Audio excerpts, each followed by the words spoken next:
I would call upon Mr. Vishal Kapoor, CEO of Bandhan AMC, to come on stage, and Kaushik to come and welcome him with the bouquet. Mr. Vishal Kapoor has nearly 3 decades of rich experience in financial service across business, including asset management and banking. With a successful track record of building strong teams and sustainable business, Mr. Kapoor has also been an active contributor to the development of the wealth management industry in India. He has been a member of several industrial working group consulted by regulators of industry associations. He currently serves as the director of the Board Association of Mutual Funds of India, AMFI, and chairs AMFI's Standing Committee of Mutual Fund Distributor. Mr. Kapoor is a management graduate from Indian Institute of Management, Ahmedabad, and holds a bachelor's degree in commerce from St. Xavier's College, Kolkata. We welcome you, sir. Firstly, it's just wonderful to see all of you over here and with such an inspiring theme for the event. So inspire, ignite, and transform. I thought I'll go with transformation as one of the things that we can talk about. We have about 30 minutes, and after such a invigorating set of numbers that Sandeep showed us, it feels very inadequate to come and talk about transformation. So I think we've seen some numbers which are really transformative. So just as we get started, I think thanks to all of you, thanks for some of the industry veterans here. I think we must all agree that our industry, apart from India, is in a very, very good place, right? If we look at some of the numbers, 37% growth. More importantly, 70 lakh investors added last year. And this is all about last year. 70 lakh, keep in mind, just a few years back, we were talking about the industry having only about 2.5, 3 crore investors. So 70 lakh is really a large number in that context. And very importantly, 35% increase in the number of SIPs in a year. Now, if things are so good, one can always wonder why we're thinking about transformation then. Let the party continue. And as they say, if all is well, why worry about any change? So that's where I think maybe it's useful to step back a bit and think about how transformation can maybe help even protect what we have built so far. Now, many of you may know this, but just for everyone's, again, just for some fun today, maybe we'll recount a bit of a case story in the domestic entertainment market in the US a few years back. So as many of you will know that there was a big company, let's just call it B, which is a behemoth in the home entertainment business. Started off in the mid-80s, became really big, valued at about $6-7 billion. And late 90s, there's a small company which said, look, let me try and do something different and adopt a different model for home entertainment. They started in 97, startup, bootstrapped, etc. By 2000, they were really struggling. And famously, the owner or the promoter of company N went to company B and said, look, we can't make it. I want you to buy us off at $50 million or so. And the behemoth laughed the guy out of the room, saying, look, boss, what are you guys talking about? $50 million? No way. The bootstrap company continued and built and innovated. Moved from DVD rental to streaming, is now among the largest companies creating content. And today N is valued at over 295 billion, and B went bankrupt in 2010. So no prize for guessing B and N. I think we all know the story of Blockbuster and Netflix. And it just reminds us of how things change. And we think we are at the top of the wave, and suddenly something can shift. And we may be found a bit wanting. So let's not get ahead of ourselves and keep thinking about what's changing around us. So in one sense, unless you transform, you can get disrupted. Now at Bandhan AMC, we are not new to transformation. As a company, we started off as Stanchart Mutual Fund. So we're a 1-year-old brand, but we're a 25-year-old company. Stanchart Mutual Fund transformed to IDFC Mutual Fund. Many of you have been great supporters of both the organizations in the past. And the same organization continues now as Bandhan Mutual Fund. So that's a bit of our external transformation. Shareholding change, much of the management team, processes, etc. remained consistent. But we also chose to transform internally as well. So we're not sitting tight and idle. So we chose to transform with our products. We brought along some innovations in the industry, certain things that we thought we were among the first to ideate and launch. Around investor awareness, so some of our movies are still very popular, have been built, and games, merchandise, collateral. So there are ways outside of fund management about product management that you can use to transform. More recently, our debt framework received a lot of accolades for keeping things safe and steady. And that's coming out of a framework that we've used. And over the last year or so, we've done a lot of work around equity risk management. So that's also part of the transformation on the equity journey. So, of course, in the market, people have different ways to approach the same opportunity and challenge equities. And we are approaching it in a slightly different way to say, how can we manage input risk better so that the output is a lot more consistent for your investor? So these are just examples of transformation. Now, if that's what we have chosen to do, that's a choice that we made. Why do you need to transform? Why is transformation not a choice for you any longer? Because I think we will first appreciate, and most of you talk to me about this, which is, regulations are changing so quickly. And every day we have a new challenge. Latest one being KYC, and some of us are going through due diligence, etc. So challenge is going to be a constant, and regulatory change is also going to be a constant.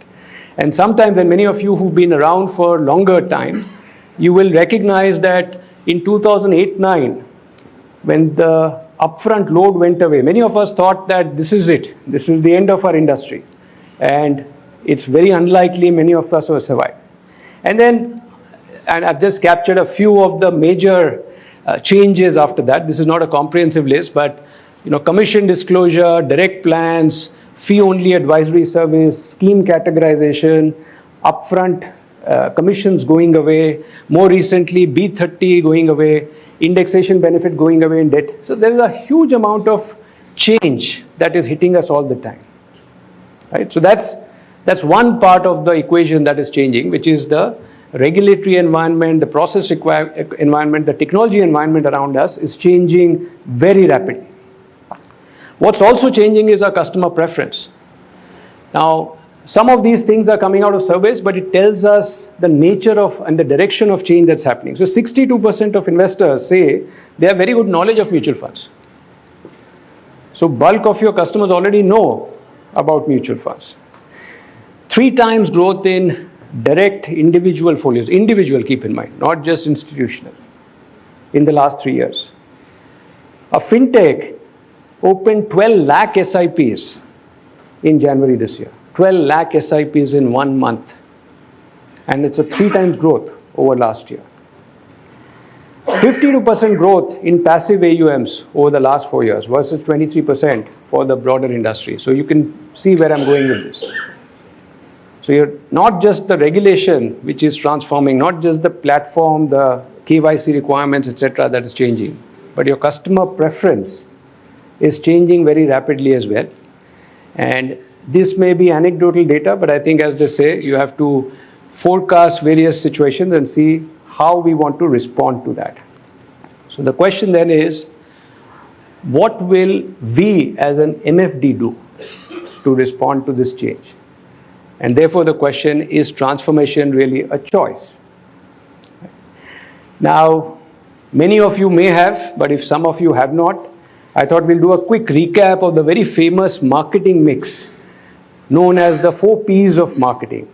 So way back in the 1950s, a professor in Harvard, I think, brought this concept of a marketing mix that, when you have to offer a product or a service to a customer, it's not just one thing, but different factors you can mix and match. And then that got created into this framework that Professor McCarthy at Michigan University started, which is the 4 Ps of marketing.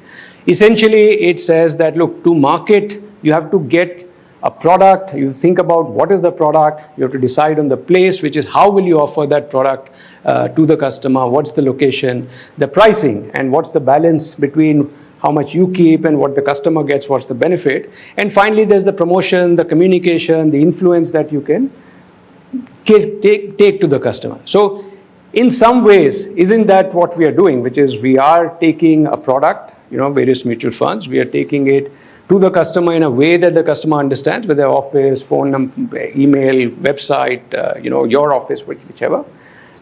We've got a price, which is either it's inbuilt or any other charges that we have if you're an RA. And there is a promotion that we do in terms of getting information to the thing. Now, some of you may say that, okay, therefore, the fifth P of marketing in transformation is the one big P which is missing in all of this, right? And that could be performance, because this is all about performance. We just went through so many numbers just now. But no, I would put performance as part of the product, because what we are offering in a mutual fund, I think somewhere performance is built in. So no, performance is not the fifth P that we will talk about. That's the easy answer, but we'll choose to go to the more difficult answer. So product and performance I will keep as one P. There is the place you can choose. How will you offer the product to the customer? The price, in most of our cases, it is regulated already. You don't have too much choice. So no problem. And there is promotion, which is how do you want to go ahead and talk about the product to the customer, right? So if these are the 4 Ps or the 5 Ps, is this good enough for us to tackle the change that we spoke about, whether it was regulatory change or whether it is the change that's coming because our customer is changing? At some level, and many of you may know that in my past life, before coming across to the AMC world, I was a distributor much like you. And I must admit that 20 years back, it was much easier to be a distributor. Because what we would do then is, firstly, you create awareness. Most people did not know about mutual funds. So you talk about mutual funds, just explain the concept, and most of your work is done. And then you also talk about product selection, because most people did not know. So you talk about equity funds, hybrid funds, fixed income funds, and you help make a choice. That was good enough. A large part of our value just came from execution. So you get the KYC done, you get the actual check banked. That itself was a large part of our value add, right? So actually, creating value 20 years back was much simpler. If you could get the concept understood and do a few simple things, work was done, all was well. Now think about it, creating awareness. Can you really go to the customer and say, there is a mutual fund product? With mutual fund, sahi hai. Don't most people already know about mutual funds? So where's your value add? Yeah? Talking about product selection, with every piece of data available online to the new age customer, and all sorts of ratings also available and being promoted, and influencers telling you what to buy, what to sell, what not to do, etc. Where is your value? So is product selection seriously your value addition? Don't you ever face this situation where you talk about one product and the customer comes back with 5 other ideas, saying, why not this, why not that, I heard this, I saw that table, etc. So where's your value? Yeah. And the third one, we're talking about processing. Enough click and buy type of free technology platforms available today, which make the entire journey of buying not just simple and easy, but free. So the question I have to ask you is, if we have to transform, what can you use as an MFD? What is your 5th P? Because the 4 Ps are not working any longer. How can you now transform so that you can keep growing in an environment when regulation as well as your customers changing so rapidly? Now, it's not an easy question, and I do not pretend to have any answers. We can just ask questions and probe deeper, and the answer has to be found within, as they say. So each of us will have to find our own answer. There is no one size fits all in this.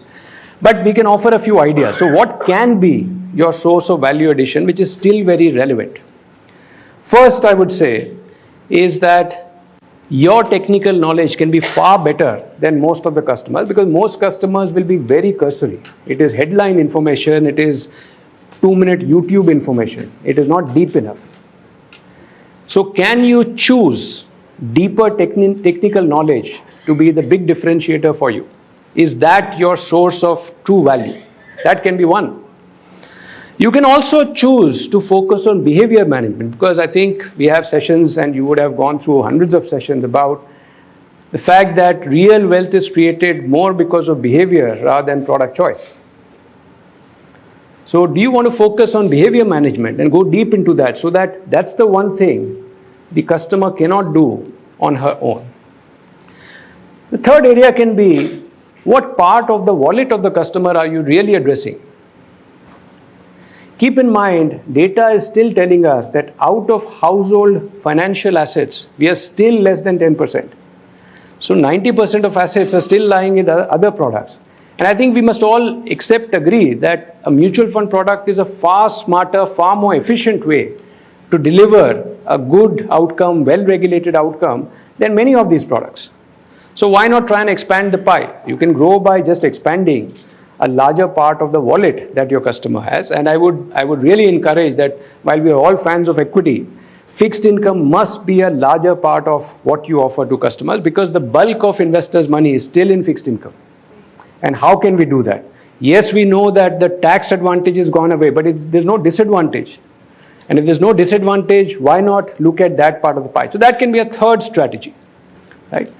So there are enough ways that are available for us to try and transform ourselves. We have to choose the path and get going. And that's where, to us, to move beyond the 4 Ps of the classic marketing mix that was okay so far, if you have to find the 5th P, we think very simplistically, if you can combine deeper knowledge with a better understanding and better mix of managing through and helping customer behavior, you can actually try and find the 5th P, which can help us and help your customer. Very simply put, I would want to call it perspective. Because perspective, which is combining knowledge and a view, a behavioral aspect, being the independent mirror to the customers and the customer's family, is very unique to you. It's very difficult for a faceless common app to try and give the insights that you alone can do. It is very difficult for a system, so far at least, to be able to determine really what the customer is saying beyond what they are writing and what they truly need in terms of help. So that I would offer as one of the things to think about, which is, can you bring perspective into customers' life as a differentiator, because we have to move beyond what got us going so far and move ahead. Now, how can we add perspective to our clients? Like I said, there are things to do. It's not going to be easy. So we have to build up knowledge. Knowledge has to move beyond just information. It's required. So news, information, market updates are required. But in-depth product knowledge. How many of us truly understand the products we offer beyond the performance chart? And then going back to continuous education and training, because things are changing all the time. So how much are we investing in training? And this is a great forum because you are investing in training. So clearly you are doing much more than most other. And that's a great start. So we have to be continuously learning, training, in addition to being on top of information and knowing our products truly well. So that's one area of work, homework I will leave behind for you. The other area is, how do you help with behavior? So understanding needs, understanding aspirations, understanding the social context of each investor is very important, because like I said, no one size will fit all. Beyond that, it is also about effective communication. Are we speaking the language our customer understands? And that's again something unique. An app cannot be speaking everyone's language. It will speak a common language that is most likely to be understood by many, but there's a big difference at the edges, in a sense. And most important, absolute integrity. I will highlight that is because unfortunately we keep seeing some bad apples here and there. So absolute integrity is important because this is about people's hard-earned savings. There is just no room for any shortcuts here. And collectively, if we do this, all of us get a good name. One of the reasons I truly believe that the fund industry is in that sense shining, being shown as a great industry, even by the Prime Minister to that matter, is because we are so tightly regulated. and we follow the rules. So absolute integrity in what we are doing is the other way to think about it. Now, you are not alone. And I do think that beyond asking your AMC partners for product information and pricing and promotion, you have to try and get them to help you build this perspective as well. How can AMCs help? Just as an illustration, at Bandhan AMC, we've got something called a learning briefcase. And these are courses that we offer for our partners. And this is just an example that on technical training itself, we've got so many courses. There are others for behavioral as well as for media and communication related. So use this. This is meant for you. This is created for you. And every large AMC, every AMC is trying to help you with these things. So leverage this. You're not alone in this. So this is just an example. Use us. In conclusion, keep in mind that sometimes people do ask us that, like, is active important or passive important? Similarly, will the MFD role exist or not? Are we still important or not? Will everyone go on to these free platforms or not? I do believe MFDs have a lot to offer, because look at the other side of what investors are doing. 59% of investors prioritize past performance for choosing their mutual funds. Right? Now, many of you know it's just too simplistic. Just chasing past performance will not cut it. 73% don't consider the risk capital while making an investment. Many of us in an AMC where you have access to direct data see this happening all the time. I call it misbuying. You're just buying the wrong product because you are enamored by very high performance or something that looks very, very cool right now. 42% of investors hold equity assets for less than 2 years. Any one of you recommends equity for less than 3 years? Yet, look at it. Half our customers are buying equity for less than 2 years. That's the behavior in front of you. Don't you think this behavior can be improved? So clearly we all have a room. Therefore, MFDs are very relevant. I do think that there is a great amount of value you can bring to your investors. But some of what we've done in the past will not be good enough. So just offering product and convenience and information and some amount of basic performance analysis and reporting will not cut it, because that is freely available. Maybe you can think about using perspective, which is a combination of skill and knowledge, to come together, and that can be a value addition to your investor's life. So in your journey for transformation, I think sometimes it can appear very ordinary. It is moving all the time. It is moving very slowly. But actually something extraordinary can be taking place. And therefore, I would say that this is the time to look at some of these trends. This is also the time to keep pushing, keep progressing, keep learning, keep moving ahead. That's also our new slogan. It is called Badhte Raho. So it's in that spirit. Thank you so much. Thank you, Mr. Vishal, for enlightening us on the fifth P. May I call upon Mr. Venkatesh? A lot of foreigners take picture with him. Please come. Lady foreigners, not gents.